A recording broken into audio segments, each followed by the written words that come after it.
This is yet another series of examples in evaluating equations with matrices.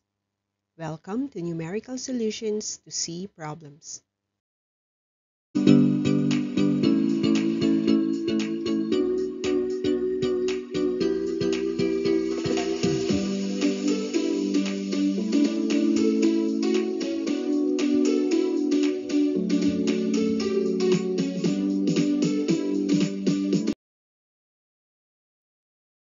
Given three matrices, we are to evaluate the equation, but only for element 2, 3. It is also instructed that for the determinant of matrix M, we use Cheo's pivotal condensation to reduce it to a 4x4 matrix, and then use Gibbons rule to take the determinant of the remaining 4x4 matrix. We start with identifying element 2, 3 of the multiplied matrices E and L with a scalar z squared. Extract A2, 3 from the whole picture and analyze that the first index comes from the first matrix, where the location is in the row. The second index is for the column, taken from the second matrix, that is, the third column of matrix L. By identifying these locations, there is no need to solve for all the elements in matrix EL. Rather, just element 2, 3 from row 2 and column 3 multiplied. So the element is taken as -1 times 5 from the first elements, then -2 times -1 from the second elements. Element 2, 3 of matrix EL is then simplified as -3. Then from the left side of the equation, we can deduce that matrix EL times z squared is -3z squared. Next is to simplify the right side of the equation, that is, the determinant of matrix M. The first instruction is to reduce the 5x5 matrix a size smaller by using Cheo's pivotal condensation method. The first condition for this approach is to look for an element equal to +1. Using it as an intersection, highlight its row and column. The remaining matrix is then extracted and observe that it is now a 4x4 size. And inserted before it is the scalar -1 raised to the summation of row and column, which is 5 plus 5. The next thing to do is to subtract the reflected factors for each element. For element 1, 1, subtract 5 times -2. Then simplify the element into +15. For element 2, 1, subtract 5 times 0, creating an element equal to 4. The next one below is subtracted by 5 times 3, making the element -18. The last element in column 1 is reduced by 5 times 4, which gives -24. For the second column, element 1, 2 is subtracted by 2 times -2, making +7. The next one in the row is subtracted by 2 times 0, leaving the same value as 4. The third element in row 2 is subtracted by 2 times 3, making -8. Then the last element is 3 minus 2 times 4, resulting to -11.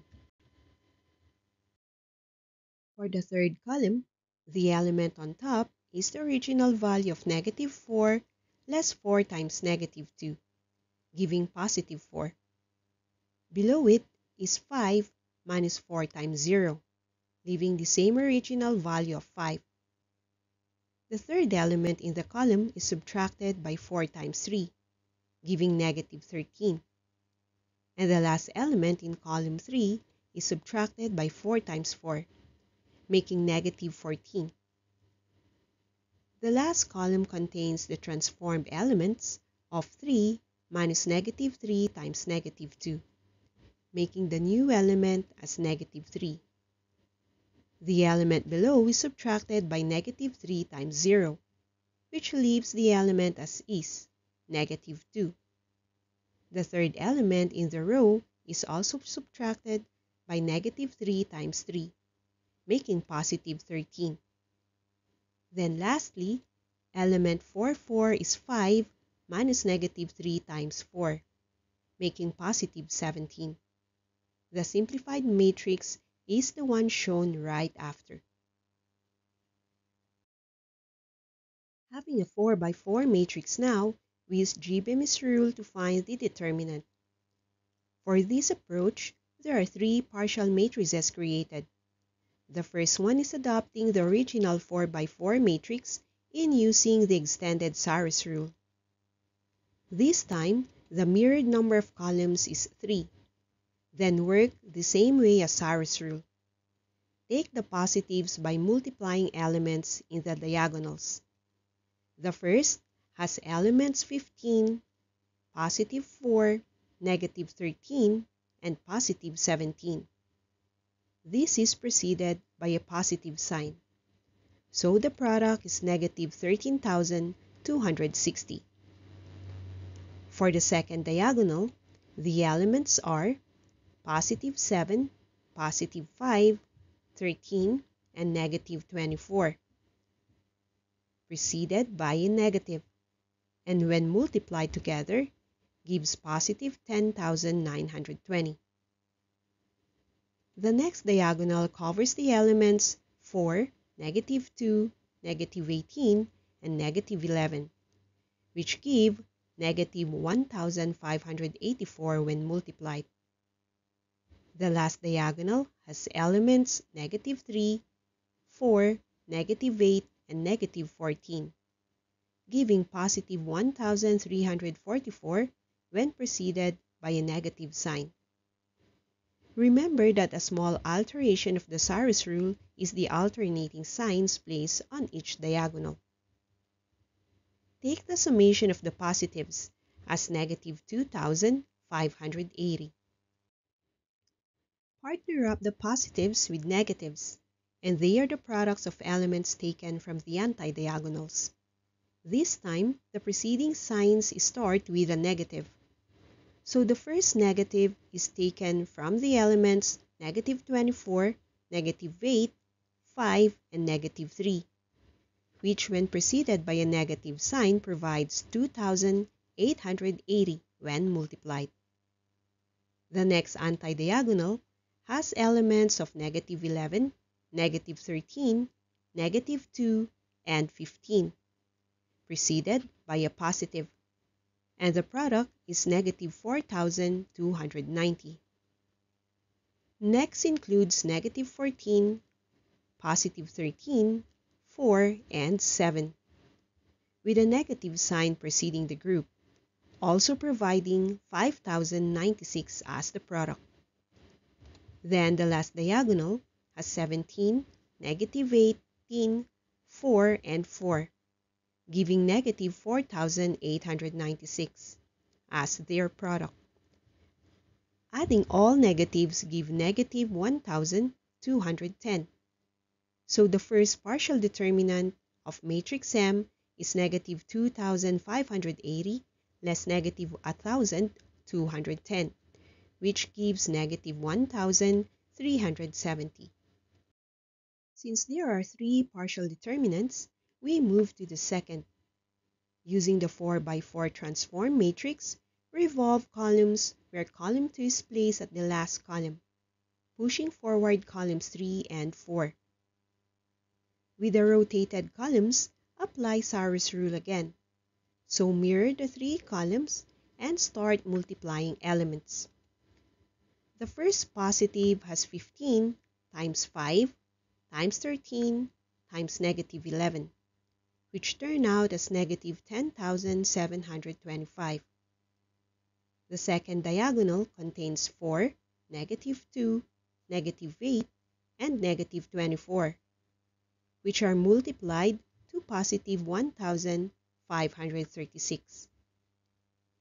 The third diagonal takes positive of elements negative 3, 4, negative 18, and negative 14, resulting to negative 3024.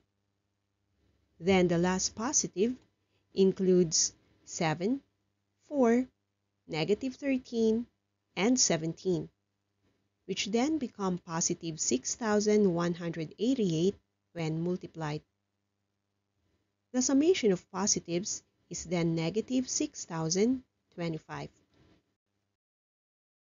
The negatives of the second partial determinant start with taking negative 24, negative 13, negative 2, and 7, resulting to positive 4,368. This is followed by the product of elements negative 14, 13, 4, and 15, which turns out as negative 10,920. The next anti-diagonal has 17, negative 8, 4, and another 4, giving positive 2,176. And the last anti-diagonal contains negative 11, negative 18, 5, and negative 3, which when multiplied give negative 2,970. Adding all these figures, the negatives turn out as negative 7,346. So the second partial determinant is then positives minus negatives. That is, negative 6,025 minus negative 7,346, giving positive 1,321. The last partial determinant, take the last transformed matrix, and again, rotate columns 2, 3, and 4, where the original column 3 goes to the end, and the other columns forwarded. By using Sarri's rule, the first 3 columns are mirrored, then diagonals are noted. The first positive has elements 15, negative 2, negative 8, and negative 14, which then are multiplied to have negative 3,360. The second diagonal has the negative of negative 3 times 4 times negative 13 and negative 24, giving positive 3,744. The next positive is taken from 7 multiplied by 5 times negative 18 times 17, resulting to negative 10,710. And the last diagonal contains 4, another 4, 13, and negative 11, multiplied to have 2,288. Add all positives and get negative 8,038. Next is the group of negatives, taken from the anti-diagonals, the first of which has the elements negative 24, 13, 4, and 4, multiplied together to have positive 4,992. The next contains 17 multiplied by negative 8 times 5 and 15, resulting to negative 10,200. The third anti-diagonal contains negative 11, negative 13, 4, and negative 3, which provide positive 1,716 when multiplied. Then the last anti-diagonal has negative 14 times negative 18 with negative 2 and positive 7, resulting to negative 3,528. After finishing all anti-diagonals, take the summation of negatives, coming up with negative 7,020. With the same process, positives minus negatives turn out as negative 8,038 minus negative 7,020, leaving negative 1,018. Now take the determinant of m from the 3 partial determinants by simply adding them. So the determinant is negative 1,370 plus 1,321 minus 1,018, which gives negative 1,067. To complete the equation for the three matrices, we can say negative 3z squared is equal to negative 1067, making z squared as 355.6667, where we take the root to have the values of z as positive and negative 18.8591.